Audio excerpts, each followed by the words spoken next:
हरे कृष्णा, राधे राधे। हम सब श्री कृष्ण चरितामृत श्रवण कर रहे हैं। आज का प्रसंग है श्री बलराम जी का विवाह। उत्तर श्री कृष्ण चरितामृत। जी चरणों में रोहिणी का प्रणाम। बलराम का विवाह हो गया है, यह सूचना देने के लिए आपको मैंने ये पत्र लिखा है। जी रेवती नाम है उसका। हंसना नहीं जीजी, आपके बलराम से बड़ी है, कुछ ज़्यादा ही बड़ी है। आर्यपुत्र बता रहे थे कि सतयुग की है ये, पर जीजी सुंदर बहुत है।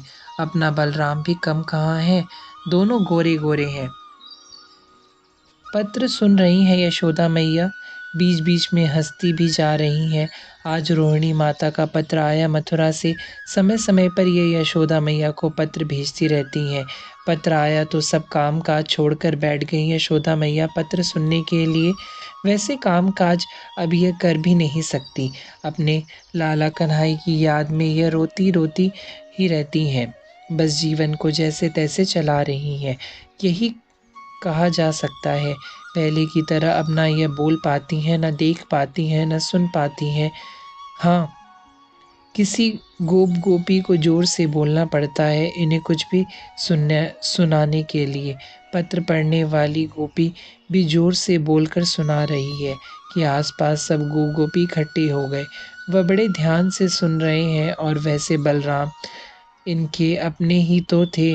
दाऊ दादा, इसका ब्याह हुआ है। किसका ब्याह हुआ है? मनसुख ने पत्र का थोड़ा सा अंश सुना था तो पूछ लिया। अपने दाऊ दादा का पत्र सुनाती गोपी ने उत्तर दिया। हंसा मनसुख, फिर बड़े ध्यान से सुनने लगा। जी हुआ यह कि कन्हैया और बलराम 2 दिन पहले यमुना किनारे भ्रमण कर रहे थे। तभी नभ से एक राजा और उसकी राजकुमारी उतरी। सीधे सिर झुकाकर बलराम और श्री कृष्ण को प्रणाम किया था। मैया यशोदा बड़े प्रेम से सुन रही हैं पत्र को, बीच बीच में मुस्कुरा भी देती हैं।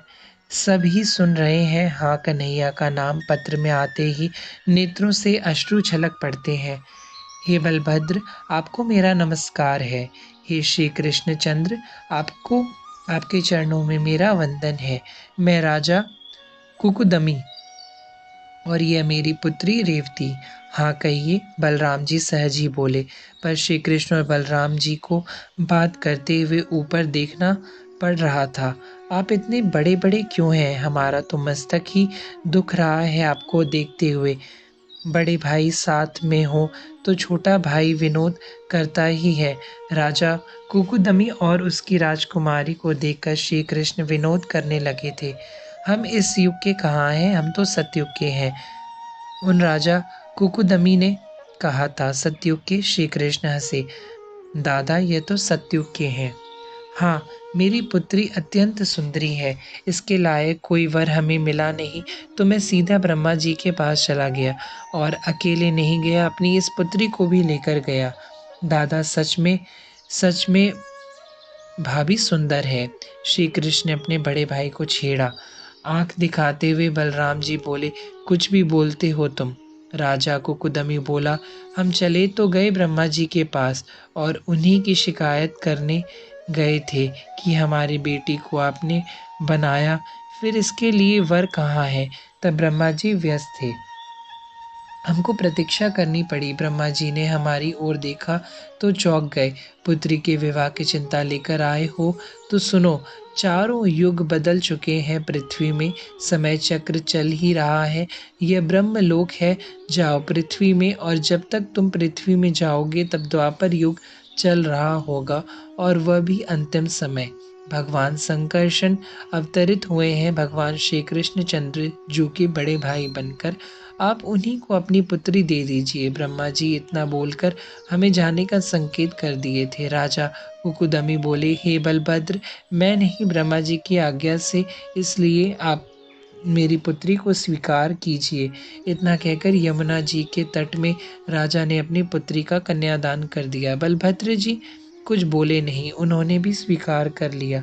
हाँ, कन्हैया मुस्कुरा रहे थे। कन्हैया को भाभी जो मिल गई थी। जी बड़ी बहू बड़े भाग।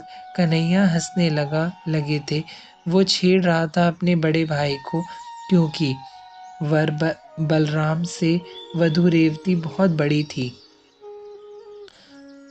यशोदा भी हंसती है, मनसुख हंस रहा है, अन्य गोप और गोपी सब हंस रहे हैं। दादा, ऐसे कैसे चलेगा? आपको तो बातें भी करनी होंगी भाभी से। तो चुप बलराम ने चुप तो करा दिया कन्हैया को। पर जी उसी समय बलराम ने हल लेकर रेवती को थोड़ा सा छू भर दिया था कि वह तो बलराम से भी छोटी हो गई। पत्र सुनकर यशोदा जी फिर हंसी। अपना बलराम भी विचित्र है। यशोदा मैया अभी भी हंस रही थी। जी आपको मैं निमंत्रण भेज रही हूँ। मुझे पता है आप आओगी नहीं, पर आ जाती तो कन्हैया और बलराम बहुत खुश होते। चलिए कोई बात नहीं जी, आप अपना आशीर्वाद बलराम और अपनी बहू रेवती को भेज दीजिएगा।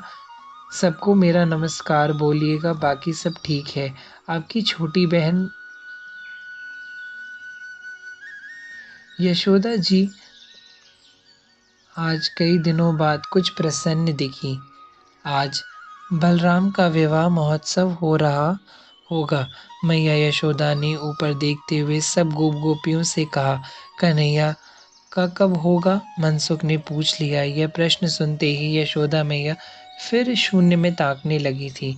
यही आंगन है जहाँ मचल गया था एक दिन। कन्हैया 5 वर्ष का था, कहने लगा था मेरा ब्याह करा दो। इतना कहते हुए खूब हंसने लगी मैया। फिर तो अश्रु बह चले थे। जय हो दाऊ दादा की, जय हो रेवती भाभी की, मनसुख बोला था। हरे कृष्णा, राधे राधे।